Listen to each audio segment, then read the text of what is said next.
Welcome to Dodgers Daily. Casey Porter here, joined by Coach Holt. Hey, Coach, haven't seen you in a while. It's great to see your face. You know I love you. How you been, man?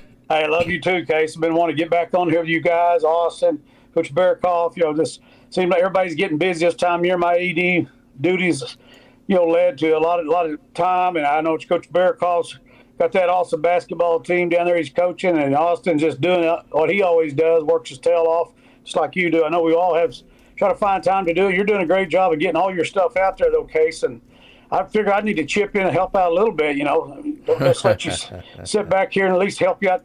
At least give you somebody and kill a little time. And you know me, I can talk with the best of them. Yeah, absolutely. So what do you think about the Blake Snell signing? I know he's been one of your favorites for a while, and the Dodgers were able to figure out. I think the one thing that we've always said on him was figuring out the contract part of it, right? Like we don't want to sign him for like 100 years. What do you think about the 5 years and bringing him in? Well, you know how I felt, because I think on this show, one of our podcasts at some point, 2 years ago, I was wanting him. I was tired of seeing the guy carve us up. Mm-hmm. I was wanting him. I know we talked at that time. He'd had some previous injury issues. When he's on, he's as good as there is in the game of baseball. I think maybe the last thing I told you, and I may have been talking about Soto, I do remember saying the words, I'm not going to be upset if they get him, but I'm not going to be upset if they don't get him. But talking about Snell. In Snell's case, I think because of the pitching, there's still got to be some unknowns out there. I'm not privy to it. You probably aren't either, as far as the organizational people, these injured guys, how they're going to come back, how they're going to be when they come back. There's always that stuff going on. And we know from the last 2 years we've lost every stinking starting pitcher we've had. So you can never have enough of that. And you got a guy as a Cy Young winner. I think it's a no-brainer if you can get a Blake Snell and do it the right way. 5 years I thought was a little long, but, so be it, man. If he's healthy for 5 years, it's a steal. If he stays healthy 5 years, stays productive, that's basically a steal case. But, we always, us coaches, coach goes back to that negativity. Is he going to be healthy, stay healthy? Yeah, you're looking at all the what could hurt us here. I started saying, I just started saying, what the hell? We've lost everybody the last 2 years. So, he'd fit right in with the Dodger staff. Great pitchers, and, glad to have Blake Snell in the Dodger uniform. And, that he's always been one of my favorites. I just hope he stays healthy. But I want all of our guys to come back healthy. And, you're always going to have that stuff. The nature of baseball now, the arm injury is just a part of the deal. We had, that's a whole other 10 shows to get into that, our opinions on all that crap. But it's just the way it is. And it's not just the Dodgers. It's every organization dealing with it. Nobody has the an Dodgers answer. Are close enough to us. We know it's the Dodgers because that's who we live and breathe with every day. Coach, I wanted to get this out before we move on because we have a wonderful crowd logging in. Okay. This is what I have coming your way this week. I've already got it in the can. I've got it queued up, and it's coming out, okay? So on Monday, we're going to talk to Evan Shaw, left-hander out of Kansas University. Coach, I think you were at Globe Life last year when KU took down Kansas State in the first round of the Big 12 championship. Well, Evan Shaw was the pitcher for KU that day that did so well for 5 innings against K-State. So he got drafted last summer by the Dodgers. Had a chance to talk to him. Okay. Seamus Barrett, who went to Louisville, actually played with Dalton Rushing at Louisville for a year before moving on over to Loyola Marymount. He is 6'7" and has a split finger fastball, and he's riding at about 96, 97 right now. Super exciting prospect. It's not Seamus. It's spelled Seamus. Sorry, Coach. It's Seamus Barrett. Seamus. He's actually living in Maine right now. He said they're getting about 6 hours of daylight. Also got Bubba Aline on the docket for Wednesday. These are all going to premiere at lunch, my time, which is 10 o'clock Pacific each day this week. Bubba Aline had his best professional year. He was the 2022 Big Ten Player of the Year at Maryland. Had a great year last year with the TulsaDrillers. And then I have the all-time saves leader ever on Thursday from St. Mary's College. We know St. Mary's is very good in baseball. Michael Hobbs, old Hobbsy, and his breaking ball. Have him for Thursday. And then we got to try to get you on the docket here. We got Jared Caros coming for Friday. And then in between then and there, I've been trying to catch up with Ben Kasparius. We've communicated back and forth. We're going to have Ben Kasparius on early in the week, and then I also got Jonah Rosenthal, who was an amateur scout in the system, signed Peyton Martin, Jake Pilarski, and others. And then I've got all of the coaches like Sean Coyne, the pitching coach at Rancho, I've got Darren Olinger, pitching coach at Tulsa, hitting coach Dylan Ashotka at Tulsa, the pitching coach at Great Lakes, DA Dave Anderson. So I've got all of those people down the line that next week, but we've got a ton of prospect coverage coming your way, including Ben Kasparius. So super exciting, isn't it? Yeah, that's awesome. You do a great job of that. You and Austin definitely do a great job of the down the farm segments all during the year, and the way you keep up with these young men and stay in contact with them, and that's great for our Dodger dogs, our fans out there. We have the best fans in the world. We say it all the time. We do. That's great for them and for me to learn some things. I got to do some homework. It was great for them to see these young guys and kind of like we do here in Oklahoma City. We're so lucky, Case, in Oklahoma, me and you. And Coach Barakoff, because we got Tulsa and Oklahoma City as our AA and AAA. So we can go watch these cats every game if we want to. So we are so fortunate for us to have that opportunity here in Oklahoma. But every fan doesn't have that opportunity. I know Austin's got Great Lakes covered, from top to bottom and that sort of thing and the other stuff going on. So you guys do a great job of that. That's wonderful for our fans and for myself. And I'm learning more about these young guys coming up and looking forward to going to more games at Tulsa and Oklahoma City next summer with some of the higher level guys. Yeah, they're a lot of fun. Hey, good evening. We have a great crowd logging in. Benji, Austin's not with us, but I can tell you there's 37 on the roster right now. I think the Dodgers – so here's the deal, Coach. The Dodgers have 37 out of their 40 taken, right? And there's no rule that says you have to fill out all 40. Right. So the Dodgers are in a position of want – and not need. I think they needed a Blake Snell type. We talked about the big three, Blake Snell, Max Fried, or Corbin Burns. Take your pick, whichever one. Right. There's no wrong answer between any of those three, right? As long as the contract works. Yep. So I thought that we've been very consistent. That was need number one. That was a need because the Dodgers, you can't go into the postseason like they did last year with the pitching. So you needed to add one more elite type pitcher. So I think that moves the Dodgers into the want category, okay? So I think Teo's probably next. That makes 38, okay? So let's say Teo's next to make 38. Now I think you're looking at maybe adding a high-leverage reliever, okay, and then either a shortstop or a center fielder, which will bring us into our Tommy Edman talk. Where are you at there? That sounds good to me. I was going to ask you about, I know they've already made the decision, unless they've changed since last time I saw them. Mookie's going back to the infield. So I know they have some plans going on in the outfield there. Yeah. I'm glad to hear T.O.'s a part of that. And, of course, with Edman, he can play everywhere out there, especially in the outfield. He can do all that. So they've got some things there. I was worried about, T.O. I don't know if we have Flaherty. I know that's for another place in time, what we're going to do there, that sort of thing. But, yeah, that's great when you're down to just the wants. You've taken care of your needs, and now you can work. I saw Dreyer got put on the 40 man. Yeah, he got put on the 40 man. That's cool. The Maytag. I just saw that before we went on there. So good for him. And that's a good one. I know that he's real high on your list of people and pitchers. So that was good to see. And the Dodgers have such a good mix of those youngsters, and the farm system has done so well from the lower level A guys all the way rookie league all the way up to the big boys, and they'll continue to do that. The Dodgers won't slow down there. Henny's moving up to AAA. He'll just do what he does and manage the heck out of them and be a great role model and great instructor and mentor for those kids as they're coming along. So the Dodger train ain't going anywhere. It's going to continue to go. And I get a kick out of it, Case. I was old enough. You were just a baby. You're probably back in the 70s. Everybody used to get pissed off the Yankees. Yes. Steinbrenner had all the money.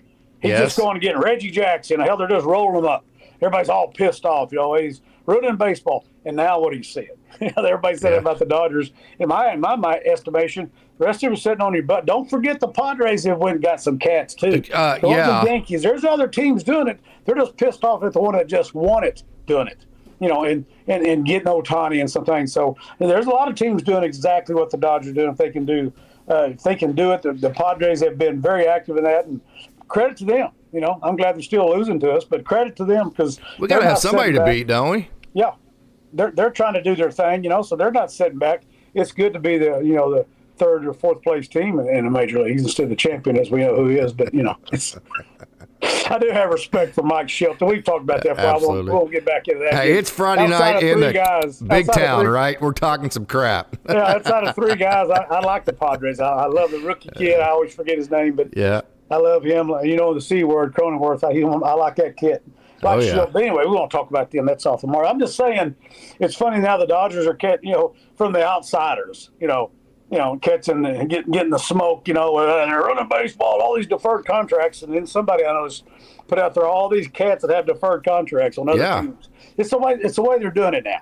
Absolutely. That's the way they're doing it. Hey, they're tied on these guys forever. That's why Bobby Bonilla still gets $1 million a year. Great point. It's been happening forever. Yeah, Bobby Bonilla still gets $1 million a year till what, 2030, whatever the hell it is. Yeah. Every July 1st. July 1st. And I think Matt Holliday's even getting money from the Cardinals. And up to this point, very deserved. He was a great ambassador of baseball in St. Louis and his family, and as we love his family, we love Matt. And so this isn't anything new. Everybody's just pissed off that the Dodgers are doing it, and they're being very successful. And as you said it best last year, the Dodgers won the preseason, getting Ohtani and Yamamoto, and they killed the trading deadline. Glasnow. And Teo and Glasnow. And they killed the trading deadline because I really don't think we win it without those three cats. No. And I don't see how we could. Coach, you don't win it without Flaherty. You damn sure don't win it without Edman. No, there's no way. And Kopech, the way he down the line, down the street. I don't, so it was amazing what the Dodgers front office. They've got to pass to me for a hell of a long time because they've really done. You know how I feel about Dave Roberts. He's not even in the talk of the manager there. Who gives it? Yeah. You know what? He should have won it 2 years in a row. He's managed great 2 years in a row. 1 year is ugly going out in the first round. The other year he made it stand. So he did. UCLA Bruin, I love it. Yeah. Oh, yeah. That was interesting whenever he was going up against Boone, and Boone was a USC, and they actually played each other, right? Yeah, that's good stuff. Did you get a chance to see the Billy Gasparino interview? Yes, I did.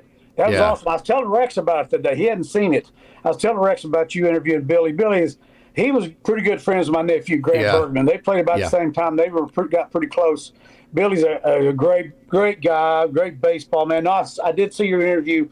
I try to see those guys closer to my heart like that I know. Yeah. I don't know Billy, but I know of him. And that was a great interview that you always do great on your interviews. But it's great to hear from Billy Gasparino and how that kind of went down from the inside. A guy who's there on the ground floor. Yeah. That is very interesting. Fans I thought he was very informative. I thought he did a good job filling it in. No, he didn't. He didn't say, I'd rather not talk about that. He didn't pull that crap on you. He just kind of gave him inside. Fans, if you hadn't seen that, go back and find that Billy Gasparino interview that Casey did, and it's very informative how this year shook out and how it kind of went. It was great. I thought it was a great interview, Case. Yeah, he point blank said we kind of lost our confidence for the first time. We weren't exactly sure about our pitching.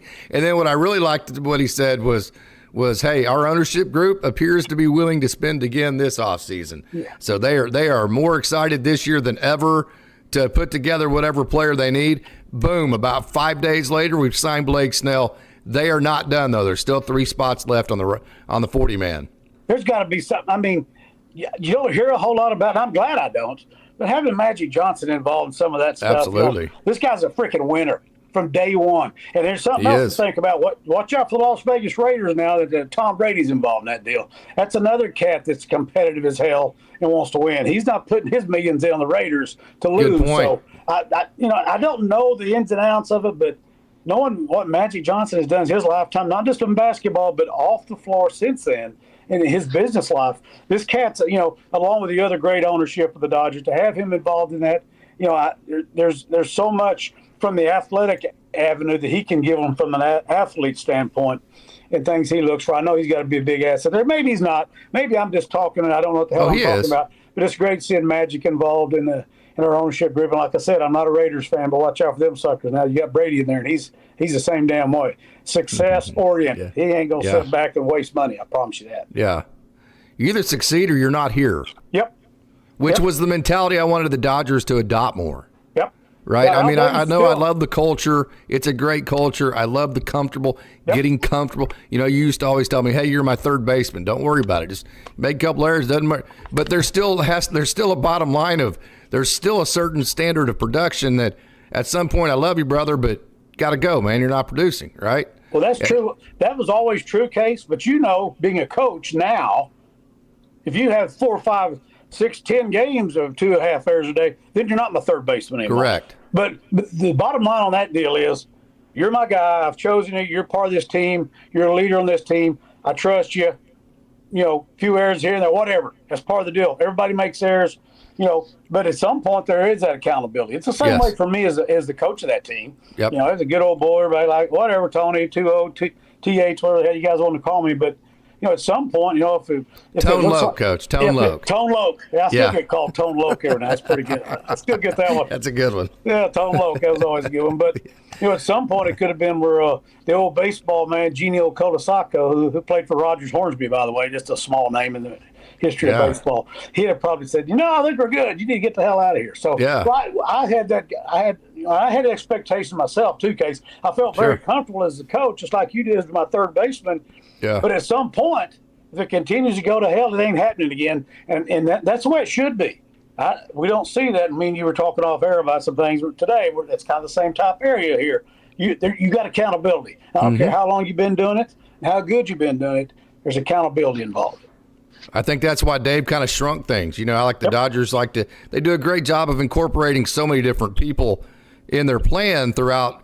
And they did use the Landon Knacks, the Ben Kaspariuses, and even the Engardo Henriquez's and the Brent Honeywells in the games that they were trying to keep innings away. But when it came down to win time, right, to go time, I got to win, Dave shrunk it. I mean, he shrunk it down to the handful of guys that are in his trust tree. I'm either one, because I think he did that too, because I think he felt the pressure of, I have been given the best roster in baseball. I have to win. And so having said that, I'm going to go with the guys that I feel like give me the best chance every single scenario to win. And that brings us into the next conversation, Tommy Edman, Coach. Yep. Tommy Edman, the Dodgers don't win without him. They signed him to a 5-year contract today.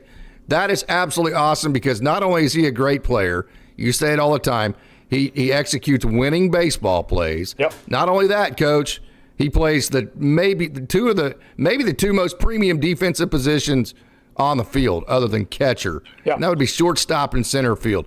I cannot explain to you how valuable Tommy Edman was. We've been saying it time and time again. The Dodgers showed it today. No, there's no doubt about it. And it's common knowledge, Case, they coveted him for a long time. Yes, they did. You mentioned that several times. I read it several times. He's not even playing. He's freaking hurt. Was his wrist or hand broken, whatever. He wasn't even playing. They weren't backing off. The minute he's healthy in this trade, we're getting that guy. And that was a great job by the front office. And he was certainly what the front office, the manager staff, and all of us fans expected him to be. We see the Cardinals quite a bit here, Case, because we're close enough. We get them on TV a lot. So we're kind of back porch Cardinal fans. We all became that way with Matt Holliday, because I really did. I had the Dodgers and the Rangers my number 2, then Cardinals number 3. That's kind of the order. My baseball team's obviously Dodgers way number 1, but you saw Tommy play a lot there. He's just one of those guys. When you watch him play the game every day, you just like. And the Dodgers had no doubt there was no doubt they were committed to this guy even before he's healthy again. That says a lot. There's a lot more going on there that we even know about. We see great things, but they know great things because they were covering this guy before he's even ready to play again. And he proved out as the NLCS MVP. He's played center field, as you mentioned, shortstop. He also played some games at second base. That means he can play anywhere. Yep. Well, we know if you play short and second, we know they're two totally different positions. We've got into that before already with Lux and with Jackson Holiday, some of that stuff. Yeah. You still have that. He can play anywhere on the infield. We know first, third, whatever. And in the same way, if you can play center field, he can play the corner spots too. They're different positions, but if he's good enough to be a major league shortstop and center fielder, he can play anywhere on the freaking field, and they'd probably catch if they had to put him back there. And probably, pitch and probably throw some pretty good, change-ups and knuckleballs or some crap. But probably has before. what a reward for that young man. But it's something he's earned, Case. Winning baseball plays, whether it's a bunt, whether it's turning two, whether it's it's a cutoff man making a great throw, or throwing to the right base, or adding a dynamic element to your lineup. Yeah, backing up the right base. That seems like little league stuff, but you watch big leaguers do it all the time. They don't move till the damn ball's thrown away. We didn't teach that in 12 and under. Right. All 9 people are moving when the ball's put in play. Everybody's moving. It's got to be somewhere. You still see that so we shouldn't take that for granted. It should be happening all the time, but it doesn't. That guy does it. That's why he's a winning baseball player. That's why he's 29 years old, and the Dodgers said, we're giving you a 5-year contract. They got an option on after that, right? In 2030, they got an option on that, whatever. Yeah. So I love it. Love Tommy Edman, and can't be any happier. Coach, there's a lot of organizations that have had a lot of money that don't win. Yep. There's been a lot of college programs that have ever recruiting advantage. They have filthy rich boosters that don't win, right? Right. Okay, just because you have money, I mean, the Dodgers beat the Yankees, right? Just because you have money doesn't mean you automatically win. Now, it does give you the resources to where if you make the correct decisions, you will win, right? Yep. But you still have to make the correct decisions. That's what the Dodgers have done. The Dodgers have been stingier than people want to think with these contracts. They have won. Yes. And to go, part of the reason why they've built this dynasty, yes, they have money. Yes, they went and got Shohei Ohtani, Tyler Glass now, all these guys, Yoshinobu Yamamoto out of free agency. But also a part of the reason why they built the dynasty is because they have been stingy and they've won all of the negotiations, whether it be in trade or whatever it may be. Well, Case, you've been a Dodger fan. You know, you're not as old as me, so obviously not as long as me. But you've been a Dodger fan to remember. We had these, me and you talks. What the hell are we doing? We got money. What? Why are we getting Manny Ramirez when he's washed up? Yeah, you know, right. Why are we getting Nomar when he's washed up? I was getting pissed off. I'm going, dude, we got as much money as anybody. What are we doing? And I know we won't get into the old husband and wife ownership deal. Sure. I don't want to go there. You know, there's a lot of things going on that we'll never know about. There's obviously something going on. There's too damn stingy. But one of my favorite movies, and I know everybody, Untouchables. Sean Connery laying there dying, looks up at Kevin Costner. What are you willing to do? That's one of my favorite lines in that movie. In other words, here's where we are.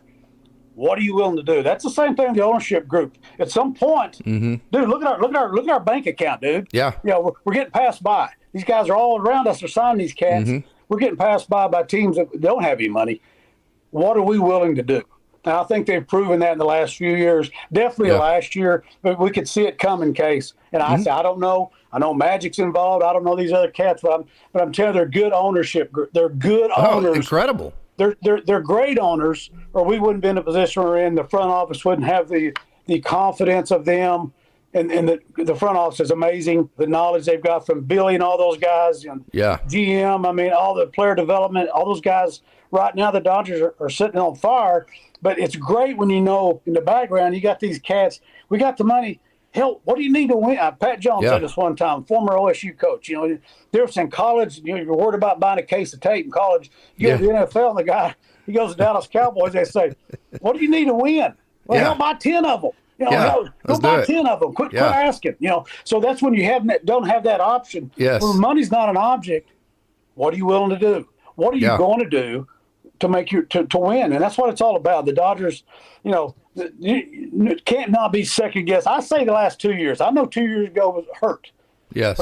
But they managed their tails off. The kids came up from the minor leagues and won the dadgum division by 14 games. I know it did turn out like crap. I don't want to even go back there, but they had to win the division by 14 games for a reason. People were making big decisions. We had young kids coming up and nutting up, whatever you want to call it, and showing heart and guts and in crucial situations when it wasn't a 14-game lead and getting us there. Yeah, we screwed it up, whatever you want to call it. Doesn't matter. We're talking about the present now, the world champion Dodgers, by the way. Yes. Repping it, Coach. Hey, that's Drippy. It's Drippy, Coach. That's Drippy right there. Hell yeah, let's go. I'm holding off on my new world champion gear. I'm hoping my kids will buy me some nice shit during Christmas. So I'm gonna back off. If I don't get what I want, I'll go buy it for myself. But anyway, the Dodgers.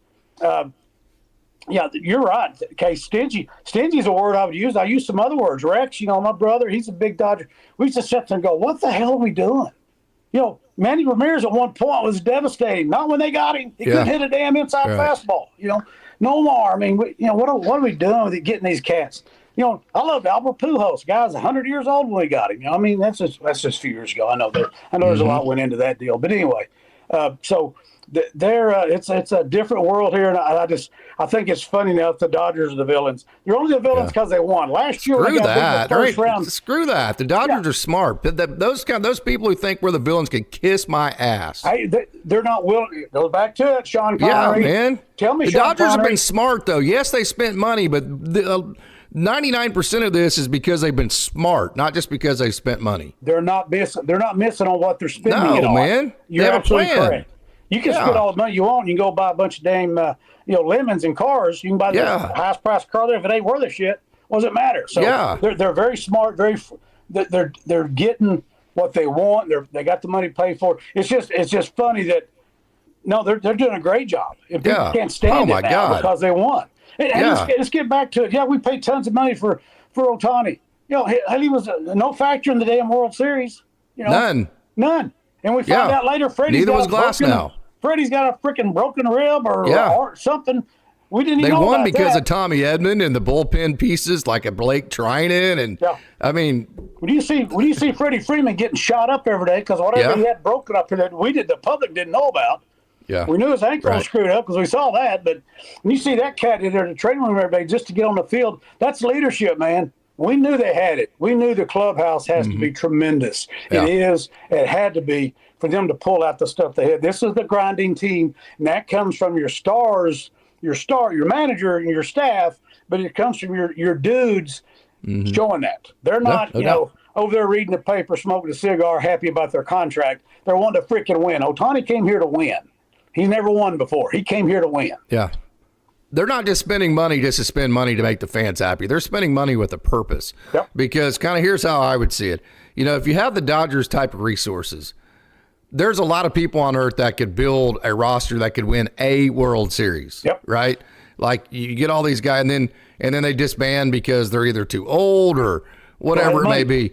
But to be able to build a roster that can win the World Series the first year you get Ohtani, when he wasn't a factor, and then also continue to build to be the premier dynasty team for the next decade, and then also keep all of your prospects. That's what they've been able to do. So these people that think the Dodgers are whatever they want, that aren't Dodgers fans, running baseball or whatever, what they're actually doing, yes, they're spending money, but what they actually are is they're smarter than everybody else. They're making better decisions than every other team with their money, right? So let's say that the Pittsburgh Pirates made the same quality of decisions with less money than the Dodgers do. You know who they'd be? They'd be the Tampa Bay Rays. Yep. Does that make sense to you? Yes. So, I mean, yes, would they be as successful? It's like when I talk about J.P. Fireeisen, who's been both with the Rays and the Dodgers. I asked him, hey, both analytical, they're kind of compared to each other. What's the difference? He goes, nothing other than the Dodgers have a lot more money, right? Yep. So if every organization made the same great decisions on personnel and built the same type of plan the Dodgers had, but with less money, then they would still be very successful, just not to the Dodgers level. Well, it's the same old thing. We have great examples, and I'll go Florida Marlins. Well, they won too, right? Diamondbacks. Yeah, right. Exactly. There you go. Kansas City Royals. They built great rosters, won a World Series title. Then, as you said, for a variety of reasons, mainly because they don't have the money to pay those guys now. Salvador Perez stayed at Kansas City. The rest of those cats are all gone. They couldn't afford to pay everybody. Same way, they get these teams together. They can win it. Then those cats all got to get paid, and they can't afford it. That's why they don't sustain that success. You're absolutely correct. It's great. Everybody loves to see those underdogs come up there and win, and what have you. But they don't have the Yankees, the Dodgers, even the Cardinals. With a packed house every night. And the Braves somewhat. There's a few of those teams that are up there. Obviously, it's the Dodgers and the Yankees are the number ones. There's some other teams willing to spend money, but they're not getting 50, 60,000 every night. Right. So, and like you said, Case, money's great, and we've seen teams spend a lot of money, and it goes to hell in the handbasket. So it's got to be good decisions. Yeah, we're spending money, but we're lasting decisions. Lasting decisions for the right reasons, and the Dodgers have been great about that. We knew we was going to have to give up some prospects on some stuff, and we have. And those cats are great players, and we're happy for them. I know you talked about that several times. Something you become friends with those guys, close to them, and you hate to see them leave, but you also love the fact they're going to get their shot. So it's just the nature of the deal. So we have a comment here about the arm health from Norm about how everybody has pitchers that are getting injured, but it seems like it's at just a accelerated rate for the Dodgers, and I don't think anybody would argue with that. So what's the solution to that, Coach? Well, there is no solution. Nobody knows other than the fact that anytime you max out, whether it be throwing a fastball or a breaking pitch or whatever, if you try to use your arm in a maxed out level, like all these teams like to do, especially the Dodgers, let's max your velo out, that is going to lead to arm injuries, right? That's not something the Dodgers are ever going to be willing to give in on. They're always going to seek out the velo. Because, Coach, everybody knows that a fastball that is faster than the bat of the hitter will always win, right? I mean, a great fastball is the best pitch in baseball, correct? Yep. So the Dodgers are never going to give in on seeking out velo. So they're always going to have arm issues. So how have they dealt with those arm issues? Well, they haven't fixed the arm issues like having less. Matter of fact, they're having more. What they've done is they've created a plan to hold on to all their depth, which is Landon Knack, Ben Kasparius, eventually Nick Frasso, Justin Robleski, Jared Karros, eventually a Maddox Bruns, a Jackson Ferris. So what they've done is they've realized, hey, the way that we do things leads to more arm injuries.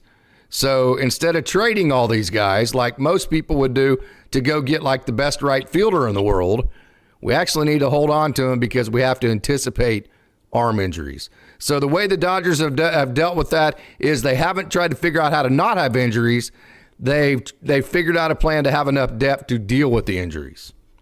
And the Dodgers are going to be like, even you and I, Case, we kept the pitch count. You take care of your pitchers. You're not a dumbass. I used to always tell kids, sure, I'm not going to be the dumbass to run your arm. If somebody, somewhere down the line, and the Dodgers aren't dumbasses, but they also don't know, even though they do all the scouting and all this before they sign these kids or what their history may be. There's more 12 and 13-year-olds getting these Tommy John surgeries.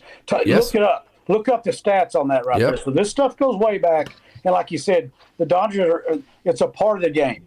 We're talking about injuries. We're not talking about a sore arm. Hell, I get a sore arm throwing batting practice, and it's fine the next day because I throw 10 balls. And there's a difference between soreness and injury. Yeah, soreness and injury. That's an age-old story, and it's so true in baseball. But yeah, man, if everybody knew how to prevent it. Who's the other team that lost their whole rotation? Was it the Braves or the Mets? Yeah, Braves. Yeah, lost the entire starting rotation last year, just like the Dodgers did.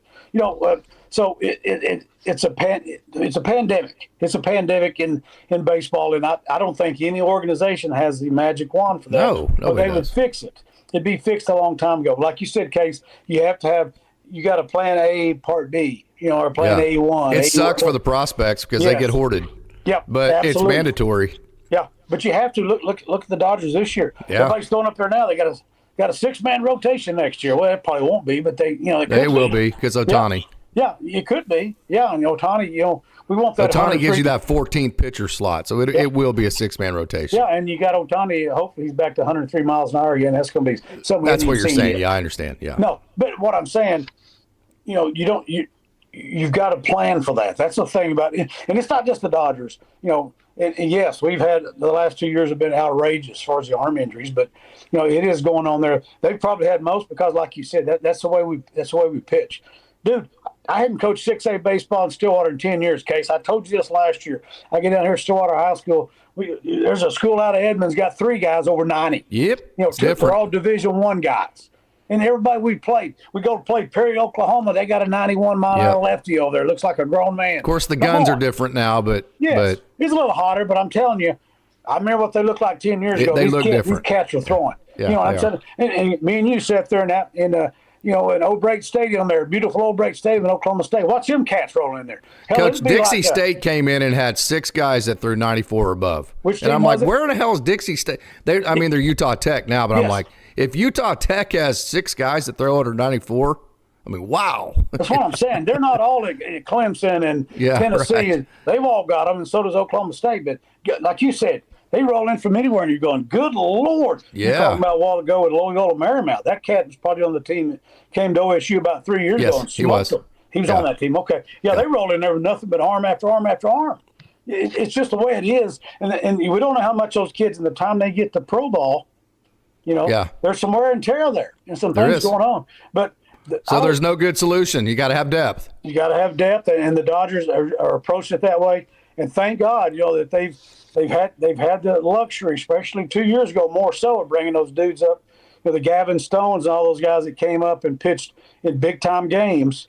And Emmett Sheehan. I'll go back to some names there that mean a lot to us that saved our bacon at least a couple of years ago, and really some this year. So the Dodgers front office, the coaching staff, has a plan for all of this. It's frustrating for us fans. Because I want to see Ferguson Jenkins go out there and throw 210 pitches and throw BP the next day like he told me he did. He told you the same thing. He told me that at Guthrie, standing at home plate at about 3 o'clock in the afternoon when he'd show up about twice a week. Yes. What a great story. 19 years in the big leagues, never had arm problems. Yeah. Explain that to whatever. I mean, that we could go on forever for that deal, but it's the nature of the business nowadays, and the Dodgers have the plan. Every organization has a plan for that. They know they do. They've all got plans for this stuff. The Dodgers, like you said, Case, probably just a step up, and we're going to say that because we really feel that way. Analytics are what they are. Some things, I still go back to the same thing. One of my favorite things I'll never get on my mind with the Dodgers win the World Series is Dave Roberts going out to the mound and putting his hands on Trinan and leaving and turn around and getting the hell off the mound. It was a personal moment. It was human communication. There's no analytic paper in his hand. No computers. There's no computers involved. He's looking Blake Trinan. Blake Trinan's got, I got this SOB. Yeah. See you later. And he got when you really need to trust somebody, you got to look at them eye to eye. That's what I'm talking about. That's what I'm talking about. And there wasn't a analytical moment there. It was I'm looking at this cat in the eye, and he's looking me in the eye, and this is it. It's like when Walker Buehler goes down to warm up. I saw the video of him the other day. Pitching coach Pryor calls down there. What the F are you doing down there? He didn't throw a pitch yet. He was telling that story the other day. Getting ready to win the World Series. What are you talking about? He didn't throw a pitch yet. He said, "Have you thrown?" He goes, "Yeah, I'm good." He said, "I hadn't even thrown a pitch yet, but I told him I was good." Sure. That's what I'm talking about. That's why I hope we don't lose him. We probably will, but good Lord, I mean, God dang it. And in that situation to that, I mean, there's no analytics. Nope. You're not putting Walker Buehler in to close the game down. That's the damn World Series on the line. You're sitting in a Yankee Stadium. And, so that's the beauty of this, that all this stuff that goes into it that they go, and me and you did it for 40, 50 games a year. They're doing it for 162 regular season, not counting the playoffs. The stuff that goes into it always comes down to the same thing. I'm going to look Casey Porter in the eye going, damn sure are. You good? You got this guy? Are you good, man? Yeah. He's going to throw you a 3-2 slider on the outside, and it's unhittable. Foul the son of a bitch off and get ready for the next. I mean, that's how this goes. And that's the beautiful part about baseball that me and you and all the baseball purists love. That part's never changed. That part has never changed. Never changed. And it's great when you see it. I'll tell you, whenever I was coaching football, and I was the head junior high football coach here at Guthrie. Just gave me something to do in the fall, right? I love the X's and O's of football. Yep. And so I didn't want to do high school because I didn't want to give up all my Saturdays, right? So I settled in on just being the junior high head coach, and I enjoyed the hell out of that. So Terry Bennett, Terry Bennett Jr., my best friend in the world, he was calling my offensive plays. And so to give you your human element here, it would be 4th down and say 5. And, in junior high, you can't punt worth of shit, right? So it'd be like, hey, Bennett, what do you got for 4th down? He goes, oh, we're good. Okay, run it. Or I'd go, hey, Bennett, what do you got for 4th down? Well, okay, punt. One of those deals. I mean, it's one of those, you make the human interaction, and it's like if you get what you want, then you go with it. If you don't get what you want, then it's anything else but that right there at that moment. That's exactly what that reminded me of Blake Trinan, coach. But we have a $10 super chat from Christopher Navarro. No DeSoto. This isn't boxing. It's a team sport. Soto was on the Yankees. That was beaten 4-1. A team that had Teo, Trinan, Buehler, and Kike. That he would rather have Teo, Buehler, Kike, and then Soto. What do you think? Are you in on Soto for like 12 years? No. Yeah, I'm not either. I think that's one that me and you had talked about. No, if he comes rolling out in the Dodger uniform, I'm not going to be pissed off. Correct. At all. But am I going to sit here and whine about he goes somewhere else? I don't give a crap. You know what I'm saying? I'm not going to be.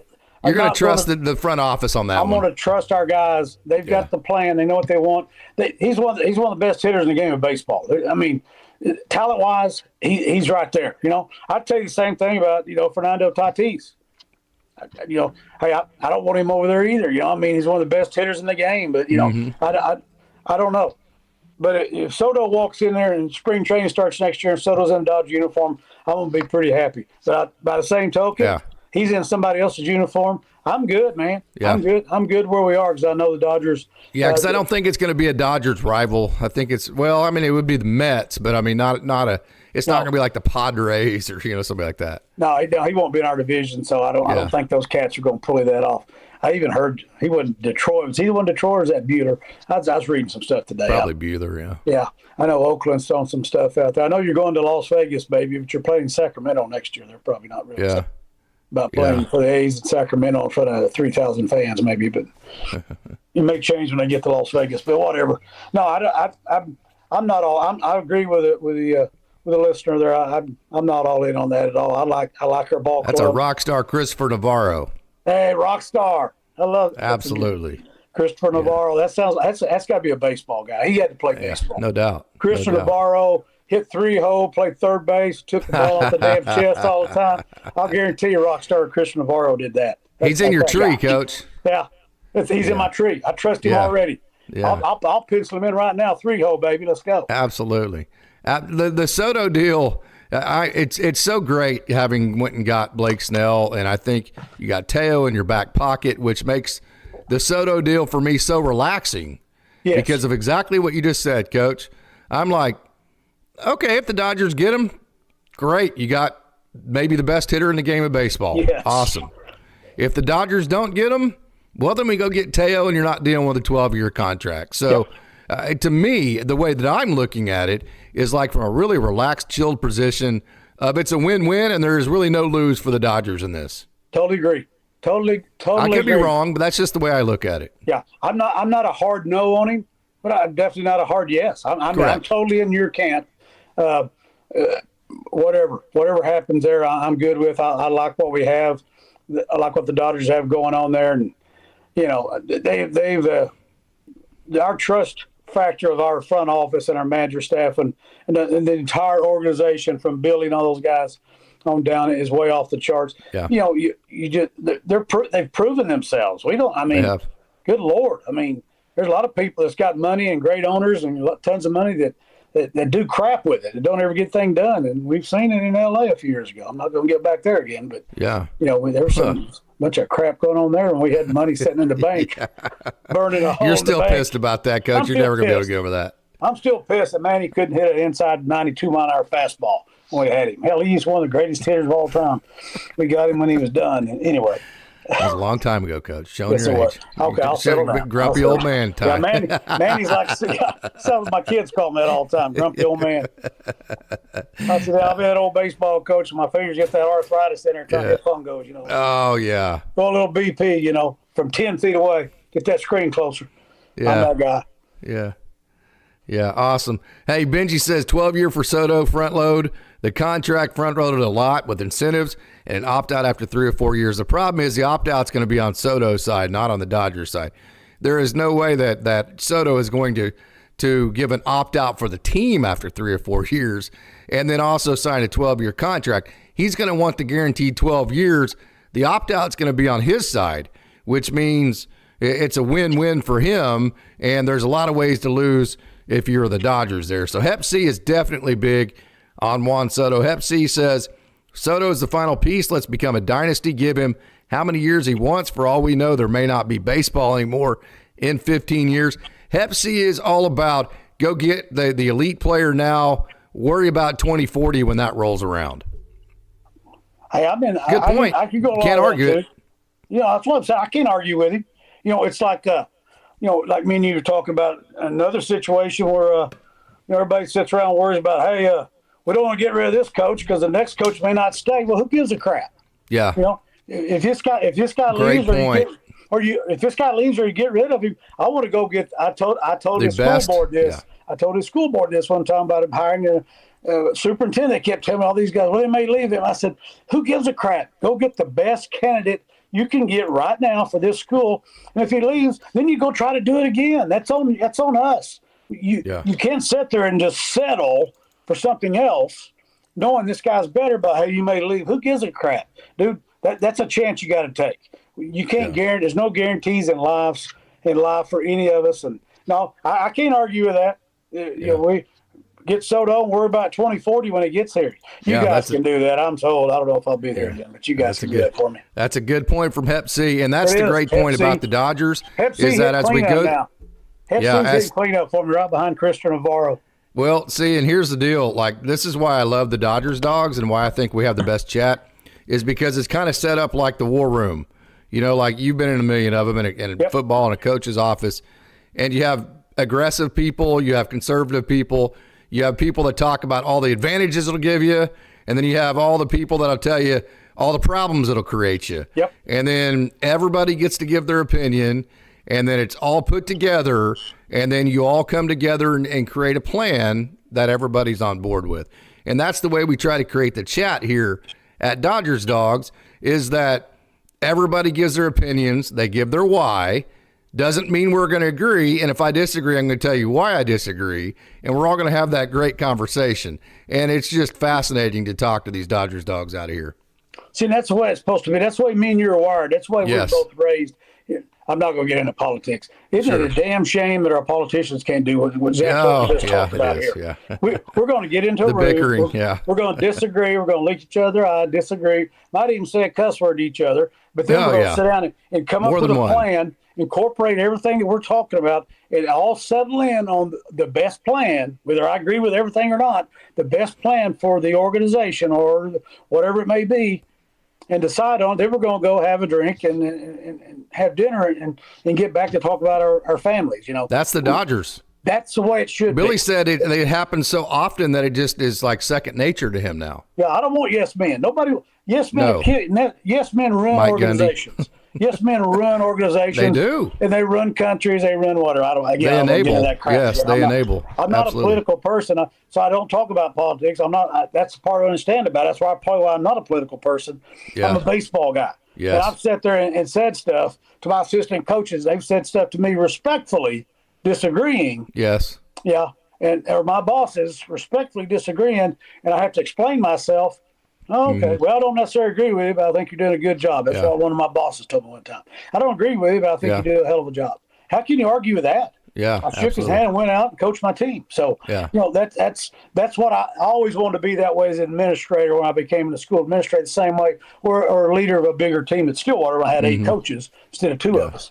Mm-hmm. Right. So that's leadership from everybody. It's Dodgers working are the king of that. Yes, and working together for the Yes. good of the corporate, whatever it is, the team. That's how you end up with organization. Tommy Edmond and Ryan Brazier Yes, and you didn't and back off Evan of it. Phillips. Yes, and And that's how you weren't backing off of it. fleece the White Sox for Jack Flaherty and Michael. That's how you do that, is by that collaboration, right?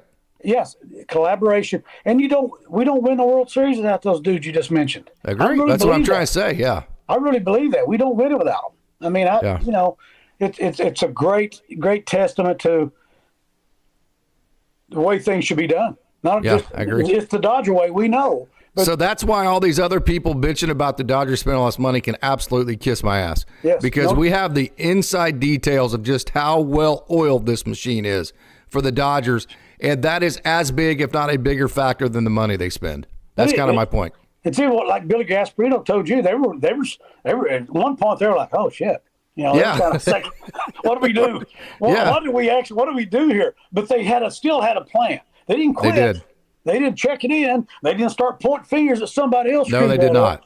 What are we going to do to make this work? That's the greatest thing about this whole thing, whether it be baseball, football, Casey Porter's family, Tony Holt's family. What do we got to do to make it work and be the best it can be? Pretty Yeah. simple. Pretty simple to get right down to it. Yep, absolutely. Hey, Kunji Club. Everyone say Soto Sasaki. Kunji Club wants Soto and Roki Sasaki 3 times, and they will appear on the Dodgers roster. Yeah, hey, History Man brings his A game every single time, or her A game, whichever it may be. Actually, it says History Man, so I think I can confidently say he. I'm sure there will be sports for a long time. It helps people relax. I don't know about that. Sports always makes me uptight. And the players make a lot of money. Normally, Kim Shigano and either Winker as a platoon or Kepler could be under the radar value acquisitions who could be immediate contributors. Normally always has these just kind of a little bit outside the box, just awesome ideas here on Dodgers Dog History. Man, at least the Dodgers have tried to show for them, have titles to show for them being one of the most valuable franchises in professional sports. To go to that point, Coach, the Dallas Cowboys have every resource they need to win every single Super Bowl, right? Yep. Of course, they're in a different type of revenue sharing league. I get all that. But They haven't won crap since the 90s, right? Okay, so they're the perfect example of why you still have to have the right leadership. Yeah, 1995, I guess probably the last one. Barry Switzer won their last one. Yeah. No, you're absolutely correct. Just check the Forbes list again. The Dallas Cowboys are right there. $4 billion, the richest organization in professional sports in the world. Yes, and you're absolutely correct. And they hadn't even got close. They hadn't won one or two playoff games the last 30 years. So there's decisions, and I'm a big fan, so I can talk smack all I want. I'm a Dallas Cowboy fan before I was a Dodger fan, probably. But the decisions being made aren't conducive to success on the field. I guess that's the nicest way I can put it right now, since it's in the Dallas Cowboy podcast. But the money is no object for anything, yet decisions being made have not led to success and don't look like they're going to lead to success anytime soon. Pretty dang simple to me. I think I just lost my mouse. I'm having to replace my battery, Coach, in midstream. You know what this is called? This is called making an adjustment right there. Oh, yeah, I think I just lost everything right there. Can you still see me? Yes, I can see you. Okay, hold on. They can't see you yet, Coach. Making an adjustment. There we go. That's it. Make an adjustment. I lost my mouse. I had to do that under pressure, man. You taught me how to handle pressure, Coach. That's right. Shoot from the seat of your pants, on the fly, all those words we use. Hey, basketball, like I told you, I pulled my coat pocket out, had my little game plan in there. It already gone to hell 2 minutes in the first quarter. Yeah, Coach Barakoff can verify this, and so can you, coach basketball. You wad the sucker up, throw it under the bleachers, and you got to do something else because your opponent's doing something exactly different. Absolutely. I didn't panic. I didn't quit because that's not an option. Your kids are looking at you. Absolutely. You can't. Even on Class B basketball in Oklahoma, I didn't panic and just say, well, hell, we're going to lose now. The hell with that. What do I got to do now to make it work? The same thing, Case, whether we're talking about me being a $30,000 a year coach over at Glencoe High School or these $30 million a years. Yeah. Managers or whatever the hell they're making nowadays. It's all the same. Same comes right down to it. Only difference is I'm probably not going to get fired if I get beat by Ripley over there. But of course, that was all balanced by Smalley telling you all the time, hey, I only gave you one effing job and you went and F that up, right? Yes. Yeah, Smalley's old school. Smalley's older than old school. He's younger than me, but he acts like he's 100 years old. He's Absolutely. Baseball-wise, he is. His dad played for the Cardinals back in the – He did. Yeah, his dad's Pat old school. Smalley. That's where he learned it at. Yep. Pat Smalley, history man. See how quickly the narrative changes with a championship? This is a great point. Imagine how much it'll change with a dynasty. Yep. So, I mean, you can just tell the difference in the Dodgers' just tone. You know how we mentioned after the NLDS when the Dodgers finally got past the Padres, how the narrative towards Dave is going to change. Because now, hey, you might disagree with the decision, but it's not going to be in a tone of he's a dumbass, like a lot of Dodgers fans like to do in the past when they finally got past the Padres. Well, the narrative, of course, it hadn't changed with us. We've been very consistent with our narrative on Dave and the front office and all of that, even throughout the losses. Now, we did think, we have said, hey, there needs to be changes. Something has to change, all that kind of deal. I've said many times they need a more balanced offense, a more dynamic offense, and they need to have more of a results-based approach to the playoffs. I thought that's what the changes were needed. But having said that, it does feel like the narrative for the Dodgers fans has changed to, hey, we're destined for doom, to we're destined to be a dynasty, right? Yeah, and here's the other part. I thought about this the other day. You know, I'm getting old, so it takes a while to think about stuff. But think about nobody ever did up till this year a bullpen game in the playoffs. Yeah, right. Okay, the first one we do against elimination. Yes, we're in the elimination game against. I still say the second best team in baseball. I still think the two best teams in baseball are the Dodgers and the Padres. Yes. We're in the second best team in baseball. That was proven, Coach. Elimination game on the road, and you go with the bullpen game. Yep. Now think about this. We shut him out, and he's a genius now. And then we win the series. Think about if that bullpen game went like the other two bullpen games we had where we got our ass lit up. And it was terrible. You know, that was really the only – maybe we had one other. I know that one – I know we had a couple other bullpen games later didn't go well. One against the Yankees and – well, there's at least two others. The right one went well, though. Yeah, think about if that first one goes to hell. We're not even having this conversation. Nope. We're done. Season's over. Roberts probably is fired. Yep, right. I mean, you think about it. You go out there and you throw a bullpen game, an elimination game, you get beat, get your tail beat, get the hell out of here. No, we throw a shutout and shove, win that series, and then go and beat a good Mets team, and then, you know, whatever. But again, we said at the time, we're still saying it, he threw the bullpen games because he had to in those situations, not because he wanted to. It was the right decision. It's not a good decision. He I know he felt that way, but it's the right decision at the time. So and it worked out, and they beat the New York Yankees 4 out of 5. Are you kidding me? Come on now. Got some momentum, no doubt. Yep. History, man, the Dodgers are about to become the Kansas City Chiefs of baseball. Yeah, I certainly hope so. Big R64. I hope they bring back Walker Buehler. It'll be very difficult to do that, and also Roki Sasaki. Hey, Benji, we all want the Dodgers to win multiple world championships. Hepatitis, see you later. We have no competent outfield pieces as it starts now. Taylor Outman Pages. Let's fix it by getting Soto trade for Dallas Garcia. And Pages and Wright, not confident in position player rookies. I would say Teo, move Edmund out to center field, and then go get you a shortstop. That's how I would solve the outfield problems. Teo in left, Edmund in center, and then a platoon with Pages and Outman in right field. And then you go get either a Willie Adames or a Hassan Kim for shortstop. That's how I would fix the outfield positions there. David Herrera. They said they were playing Mookie. Is he second or short? Second base, yes. Dino was talking about how he thinks he's going to be an all-star second baseman. Yeah. Has Lux been traded? Are they still talking about trading No, but do you think he's too good to be depth, isn't he? I mean, I think so. I think it would be respectful if they did trade him, right? And we love Gavin, so I hope he don't just get, become a bench player. But I know the business is tough for a lot of reasons. It beats the hell out of playing minor league ball, I guess, and going around the minors the rest of your life. But I'd heard it, at some point, but I hadn't heard any more else about that. I figured you'd have some insight on that. So, no, I know they've already said Mookie's coming in, so there we go. Yeah. Hey, FC saying if we land Soto and trade for Dallas Garcia, offense will reach a level that allows us to give Pages a chance full time. I'm not a fan of relying on both rushing and Pages with no proven additions, no doubt about that. But you would have Teo and Edmund in the outfield, so that solves that issue. We do need another bullpen arm, Bob 10. I think you have stacked up all of your chips. I think the chips need to be used for the bullpen piece, and I think that bullpen piece is Devin Williams. I've said that many, many different times. Hey, Benji, nobody is making fun of us now. 2 championships in 5 years, and we're just getting started. That's the biggest point of this, Coach. That's where the eternal optimism is coming from.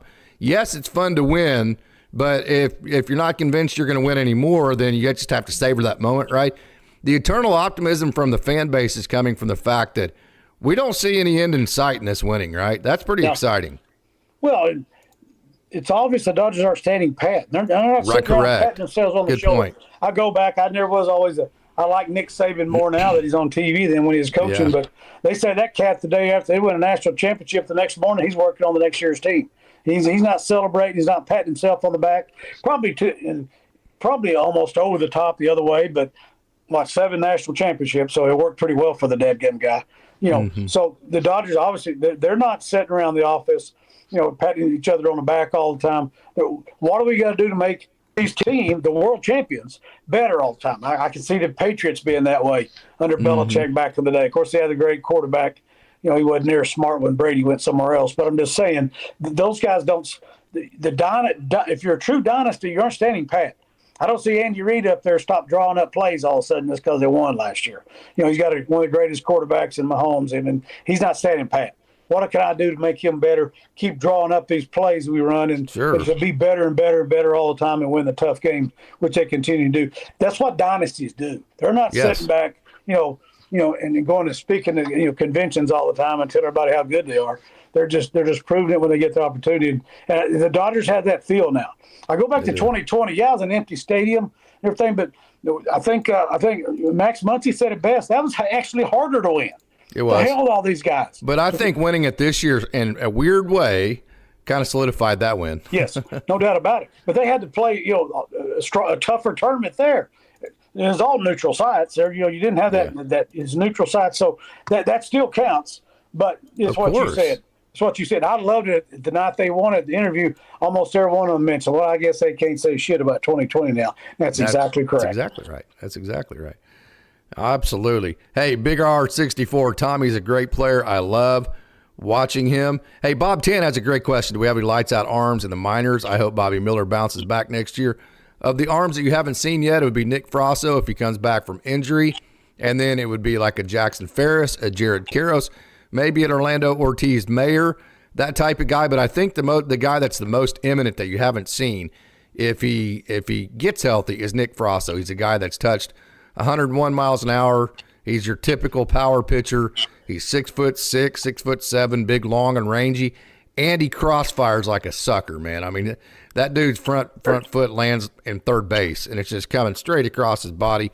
And it's like, even on a four-seam fastball, it's like it's a gigantic sweeper, right? I mean, so I would say Nick Frasso's the big power arm that you have not seen yet.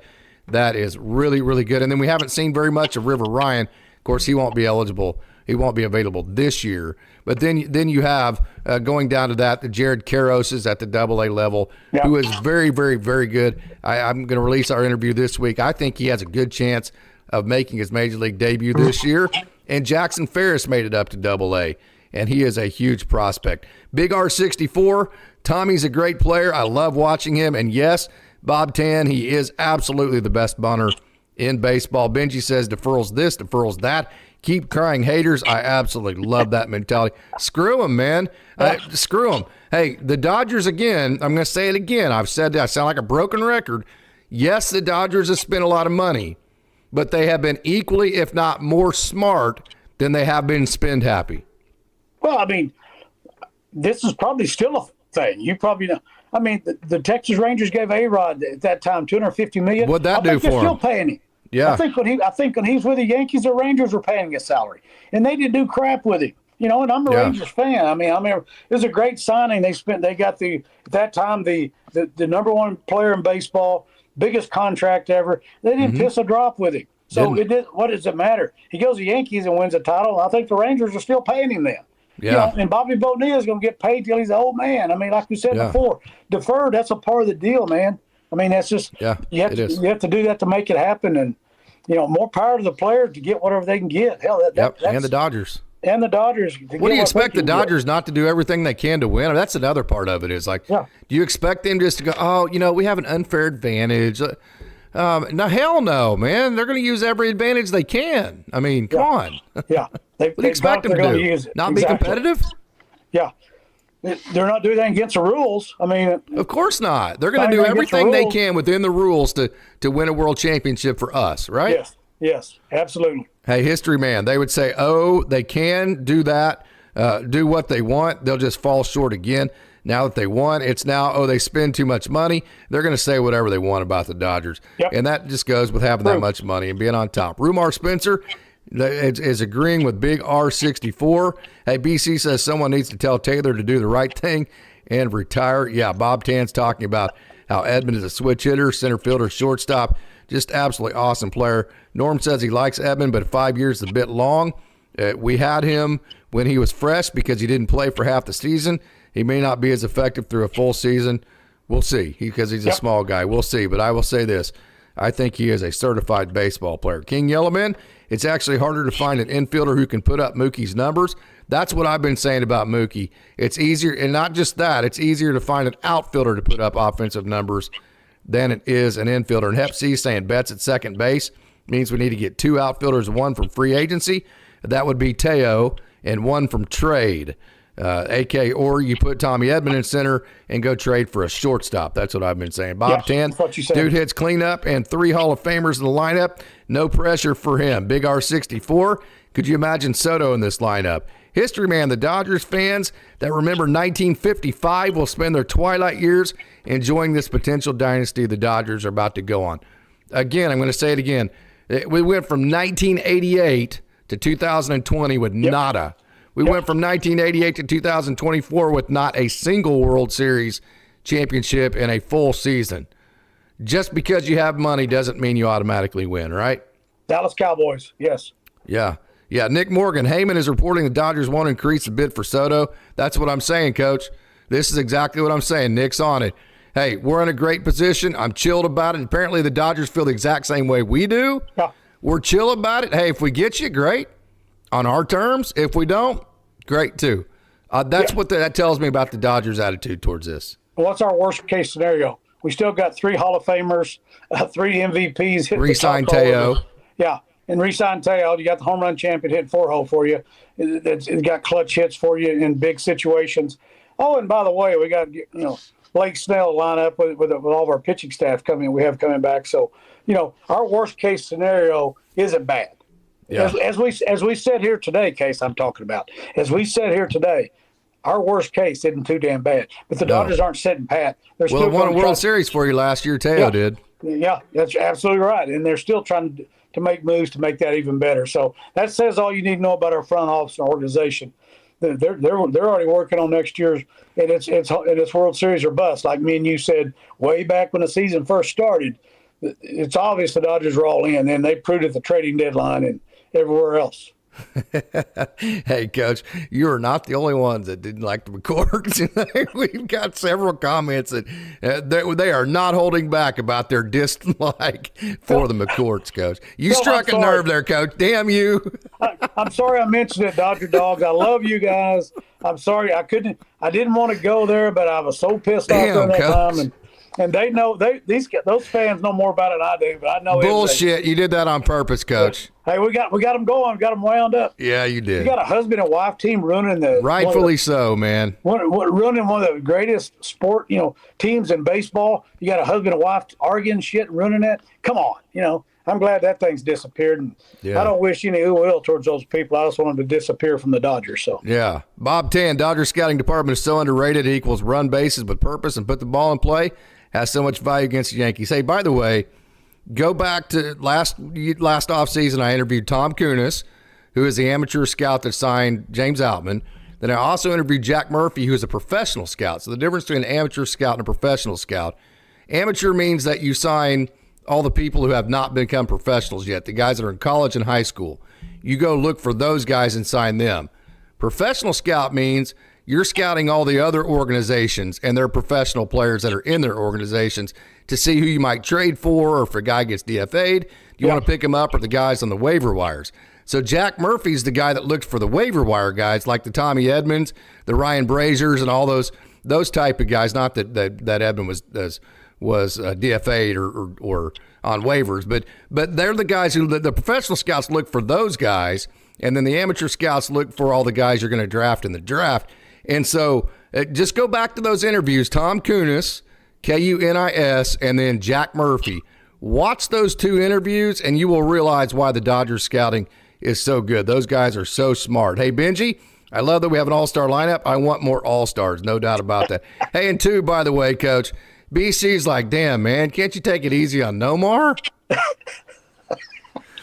Hey, Nomar he's a Georgia Tech guy. We saw him in the College World Series, I think, with OSU. Lost to freaking OU, man. I know, yeah. God, in the finals. I was always a Nomar fan, but I wouldn't mad at Nomar. I was mad at the Dodgers, they got him. They went and got him when he was past his prime. Yeah. Same way with Manny Ramirez. I mean, Manny was one of the greatest hitters when he was in his time, but when the Dodgers got my problems with the Dodgers, not Nomar. Why are we getting these guys when they're on the downward slide? When they're on the downward slide of it. So, I love Nomar. Sorry if you come across that way, but I love Nomar, love Manny. It just I was wondering why we went out of our way to get them when they were on the way down. So, got a few more comments that we're going to get to here, Coach. We're going to go here about 10 more minutes. You got 10 minutes, Coach? Sure, why not? Okay, hey, we've got a moratorium, which means you can't do it, right? On what's his name? Who is it? What was his name for the Padres? Jake Cronenworth. So we got a moratorium on him, and we've got a moratorium being requested by our chat that we don't ever talk about the McCourts. Okay. Here's what's funny. I never mentioned them by name because I couldn't remember. Oh, okay. That's all by inferral, huh? Now they have reminded me what their name was. So, hey, Dodger Dogs, rest easy. I'm 66 years old. I'll probably forget their name next time I get on there. I do remember the situation, though. I won't forget the situation, but you'll never forgive them. I will not mention them by name because I didn't remember it tonight, so I promise you. So you're the exact opposite of most people. You will forget, but you won't forgive. See, most people forget, but they won't forget. You won't forgive, but you will forget. Yeah. Yes, exactly. I can't help the forgetting part. Okay. It just goes with age. But you won't forgive. Okay. No. All right. And I'm sitting there going, "Are you kidding me? Are you kidding me?" That's awesome. A couple arguing or running this whole damn deal. Get out of here. Anyway. Absolutely awesome. Okay. Hey, That'd Bob. be my last word on it. So moratorium. No C word. Jake Cronenworth, and no whatever their name is. Well, we're in the off season, and you've said Jake Cronenworth that name like 6 times, Coach. I know. Well, I can now because we won. Remember? Well, that's true. That's true. You told me I couldn't say the C. I did. I lifted the moratorium. You're correct. You told me I couldn't say his name when we were playing him. Then we beat their ass. I cussed your ass that one day. I was like, God dang it, Yeah. Coach. You got to stop saying this bitch's name, man. Then we beat their ass. You're like, hey, go ahead and call him out. Yeah, absolutely. And I don't even know the kid. And I don't watch him play as much. But what I have seen of him playing, I like him. I like their rookie kid too. I can't remember his damn name. Jackson Merrill. I told you you'll never remember his name. I'll say it for you every time. Jackson Merrill. Jackson Merrill. Okay. Yes. Let's see all the things I do for you, Coach. You're trying to pull me along on this deal, Case. I told you. You and Austin are all the brains of this thing, doing all the analytics, the paperwork. And Coach Barakoff's just a smarter coach than I am. He's got a great organization. His college basketball coach, eating it up because he's great at what he does. And I'm the old guy. Just kind of, you guys kind of got, you three kind of pull me along. Just kind of drag me along on this Dodger train you got going. Too humble, Coach. Hey, definitely have a comment here that the investment group by Bob Tan. Bob Tan saying the investment group is so good. So, hey, Satoshi Notopopo says Teo strikes out too much. We need to move on from that swing and miss. I like Teo. I just like how he fits in. I think the Dodgers can afford to have one of his offensive profiles, especially if they, they but they extended Tommy Edman. He gives you that bat-to-ball type of guy, so I think you can afford that. Johnny Owen, unfortunately for the Padres during A.J. Preller's tenure, no division titles, no pennants, and no World Series appearances. Hey, history man, Johnny, he's talking to somebody else. King Yellowman kind of misleading. They threw a bullpen game in the world that we're talking. I think we got conversations between each other. So I'm going to go down to the bottom and work my way back up. Okay, so BC saying can't wait for Jackson Merrill's sophomore slump. Hey, Vin, 1988, totally agree. We have the number one scouts, number one farm system, number one front office, number one player in the world. What is our weakness? Some would have said Dave Roberts. We have not ever said that. But, hey, Austin, thank you for joining. Is there a weakness in this system? What would it be?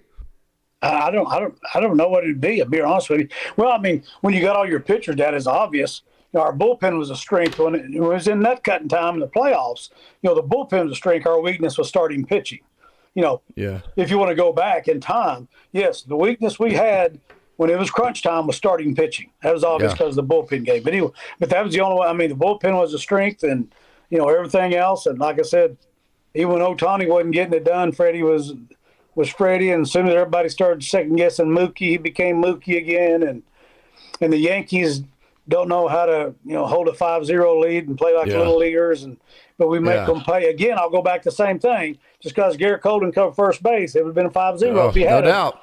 But that game's over if he covers first base. But you still have to get hits after that. I'll go back to Buckner. I'll go back to Billy Buckner. I'll get pissed off again. Well, Teo's one of them that got a hit. So Teo had a 2-run double, and Freddie had a 2-run hit. So you still had two guys with two outs get two-run hits. So you could still done that. If the next guy pops up, nobody gives a shit. It's still 5-1. Yeah, right. So, but it didn't happen. So the Dodgers still got an opportunity, took advantage of it. Yeah. So that's kind of how that all went down. We all saw it. We all relish in it. We still see videos. I still see videos every day. They're awesome on the internet. Showing I can't get enough of it, Coach.